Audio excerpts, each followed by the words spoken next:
Mais il fait quand même chaud, il fait chaud, il fait chaud.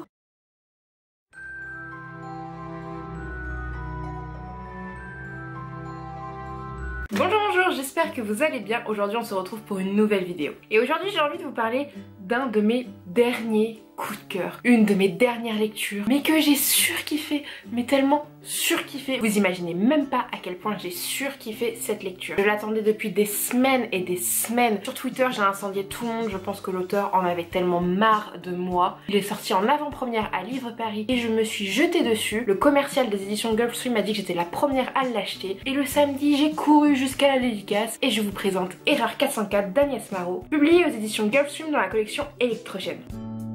Ce livre, c'est l'histoire de Moon, un geek qui ne vit que par les jeux vidéo. 2 ans auparavant, c'était la star du RPG. Tout le monde connaissait Moon. Et il y a 2 ans, quelque chose s'est passé qui a fait que Moon a arrêté sa carrière de joueur semi-professionnel. Ce livre nous plonge 2 ans plus tard, quand Moon revient sur le devant de la scène, grâce à son copain Orion notamment, et grâce à Loop, son bestie, qui peut-être va lui faire remporter le nouveau jeu vidéo, genre trop classe, trop canon, parce que c'est la première édition du Beastie World Cup, et Loop et Orion vont pouvoir aider Moon dans sa nouvelle quête pour redevenir quelqu'un au niveau des jeux vidéo. Le Beastie World Cup, c'est quoi? En fait, c'est un jeu vidéo où on incarne un avatar et on doit battre les autres Beasties des autres joueurs. Un Beastie, c'est une petite créature en mode les Pokémon mais 100 ans plus tard, parce que ça se passe en 2099. Et pour Moon, son Beastie, c'est Loop. Petite boule de poils toute violette, avec la langue rose et avec des pois verts, parfois des oreilles de chat ou encore une queue en tire-bouchon. À travers ce livre, on va suivre les aventures de Moon, Orion et Loop pendant ce jeu vidéo, et on va vite se rendre compte que les attentes de chacun ne sont pas forcément les mêmes, que ce jeu vidéo peut se révéler très dangereux. Ce jeu vidéo est tellement immersif, la part de l'humain est tellement forte,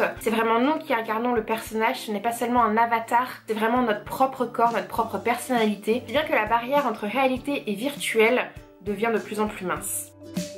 Ce livre, c'était un réel coup de cœur pour moi. Il est dans le même univers que IRL de la même auteure que j'avais lu l'année passée et qui avait été aussi un véritable coup de cœur. Ce livre confirme que la plume d'Agnès Marot est juste génialissime. J'avoue que celui-ci, je l'ai un tout petit peu moins aimé qu'IRL parce qu'il est un peu plus complexe à comprendre, mais les thématiques abordées sont tellement génialissime. La manière dont l'auteur l'aborde, j'ai vraiment adoré ça. Parce que certaines thématiques en cachent d'autres. Et l'auteur a tellement bien géré ça. Et j'ai adoré lire cette histoire. Ça parle de l'univers geek. Ça parle de l'importance des écrans sur notre génération actuelle. Même si c'est dans le futur dans ce livre.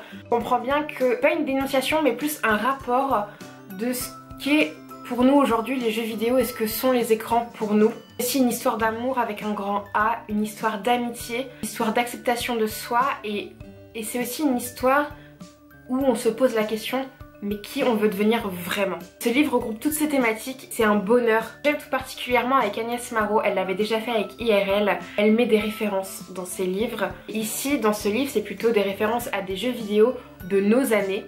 J'ai adoré, bon, ok, il y a des références à Pokémon, donc forcément ce livre était fait pour moi, hein, n'est-ce pas Bulisa? J'étais quand même ravie de voir toutes ces références qui enrichissent vraiment le récit. On sent qu'Agnès Marot ne parle pas de ce qu'elle ne connaît pas. On sent qu'elle s'investit dans ses récits, elle connaît le sujet, elle connaît les jeux vidéo, elle sait de quoi elle parle. Elle parle en tant que joueuse, elle a une voix de joueuse, si bien que nous, ça nous touche en plein cœur. Ça se voit à travers le personnage de Moon, on s'identifie vraiment à elle et je pense que la culture geek d'Agnès Marot n'y est pas pour rien. Le roulement de ce livre est vraiment super, les rebondissements, on ne s'y attend pas, la manière dont c'est traité, à chaque fois dans les livres de la collection Électrogène, il y a une manière dont le récit est construit et je suis complètement fan et encore une fois c'est encore une manière différente de présenter un récit et encore une fois j'ai surkiffé.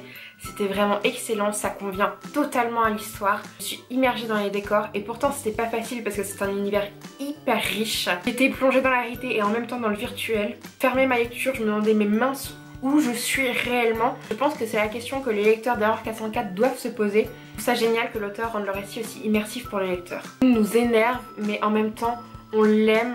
Ses choix sont parfois mauvais mais en même temps on saurait pas quoi faire à sa place. Le genre de héros que j'aime bien parce que c'est pas un héros 100% badass, c'est pas un héros qui sait tout sur tout, c'est un héros qui fait des erreurs, qui apprend de ses erreurs et qui essaie de surmonter ses erreurs quand il en fait. J'aime énormément le trio de Moon, Orion et Loop.